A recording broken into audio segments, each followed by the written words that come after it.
I'm good. What's up, Ariel? You good? Thank you. So I feel like it's like Aljamain here at the gym so far today. Do you feel the love from the fans? I definitely feel the love, man. That Long Island energy, that Long Island crowd. This was very much exceeded my expectations on how much people were going to actually come out to this. So I think it just kind of gives you that vibe. And I think we did a better job of promoting it a little bit earlier. And this is a huge fight, man. Huge fight for Long Island. A lot of eyeballs.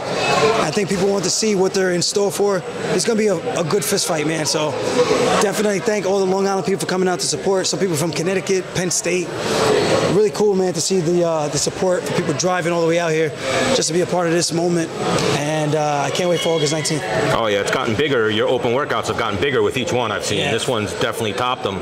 So now O'Malley's the opponent. How do you beat Sean O'Malley at UFC 292? I think beating O'Malley, put the pressure on him, do what I do best, cut him off, get him down early. You know, the difference with the Henry Cejudo fight, he was able to keep the fight standing long enough where when I did get the takedown, I didn't have a lot of time to work. I think this might be a little different. I get the takedown early, and I think I'm going to have plenty of time to work, and that's going to be the difference in this fight. So I look forward to going out there, establishing my dominance in round one, round two, having him doubt himself, take him down again, and end the fight. So I asked you about people saying that you were forced into this. They took care of you money-wise, or did they make you promises, like with the 145 title, or what did they do for you? A couple of things behind the scenes, man. I'm learning the game a little bit better in terms of not revealing too much. Sometimes I talk a little too much more than I should, and it always comes back to bite me in the ass. And I even told him that. I was like, sometimes I just be too honest. And then when I'm too honest, it backfires on me. So when keeping it real goes wrong sometimes. When keeping it real goes wrong. So I'm trying to tone it down a little bit, just give just enough. But I'm happy. Good things to come. And let's just say it's going to be $1 million funk. So after 292, 145, right?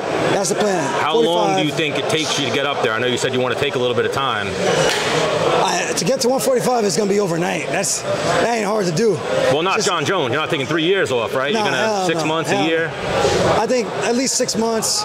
Lift, fill out a little bit, get comfortable sparring with bigger guys, get used to moving that body weight around, and then being able to cut the weight and trying to put back as much weight as I can so I'm not too small while I'm in there with these guys. So without putting you in a predicament, I know you're around both guys, but you think you're going to be fighting Topuria or fighting Volkanovski for the belt at 145? I don't know. Topuria is freaking good, so if he gets the crack at him first, we'll see how he does. Personally, I would rather fight Volkanovski because that's the bigger name in the sense of everything he's accomplished. And to beat a guy like that and to beat a guy to dethrone him, that's huge, man. That's legacy status right there. Yeah, you're the GOAT. Yes, sir. You're up there. So now Weidman's coming back on this card as well. The team captain, right, of Longo Weidman. We're in Law MMA right now. Have you talked to him? How do you feel about him coming back? I feel good about Chris coming back, but I told Chris, look at me in the eyes. I'm the captain now. Oh, okay, that's what that was. So now is that nerve-wracking though? With a guy you look up to, Weidman, is going to be on your undercard? No, not at all. We fought on the same week before, I think twice. First time we're fighting on the same card, and I just think it's going to be good energy, good vibes all the way around. I want to see him succeed. He wants to see me succeed, and I think that's really what it's all about. Feeding off of each other, he's going to set the tone for the night, the same way Favola did, and go out there and do my thing. Speaking of Favola, I know you're a fight fan. Who do you want to see Favola fight next? Oh, Patty the Baddie. Oh, Patty the Baddie. All right, we're rattling them off now. So Fumi Nakuda, is he ready for the UFC right now? I think Fumi's more than ready for the UFC. Get that man in there, sign this guy. I think he's easily top 15. Give him a little bit more time to develop. I think he's going to start putting these guys away even sooner. Guy is really fast, really hard to hit, and he's just fun to watch. He's been one of your secret weapons. I remember before the Cejudo fight, I was like, oh, he's seen it before with Pumi. He's had the speed, that size, everything. Yeah, Pumi's, I think he's a dark horse, man. You know, he's had a long layoff, but I think the way he came back, super dominant. I think he might have got touched once. So looking forward to him and his title run in the UFC, and I can't wait for him to get signed. So the GOAT, John Jones, is going to probably end his career in New York for Stipe. How do you think that fight goes? I don't know. I haven't really had the time to break it down. I know, obviously, if the fight hits the floor, it's John Jones' game. If it stays into the boxing, Stipe's a better boxer, but John's got the range, he's got the reach, those oblique kicks, side kicks, and that's what makes it interesting.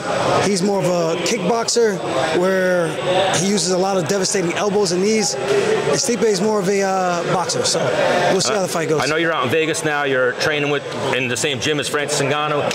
He got the big fight. He got the Tyson Fury fight. You see him boxing. Is his boxing good enough to beat Tyson Fury, you think? I think time will tell, man. He's working, and that's what it's all about. If there's anybody who has a nuclear missile in his hands, it's Francis Ngannou. And then last one for me, if you can, just what are your thoughts on, I know you've become pretty good friends with Jamahal Hill, right?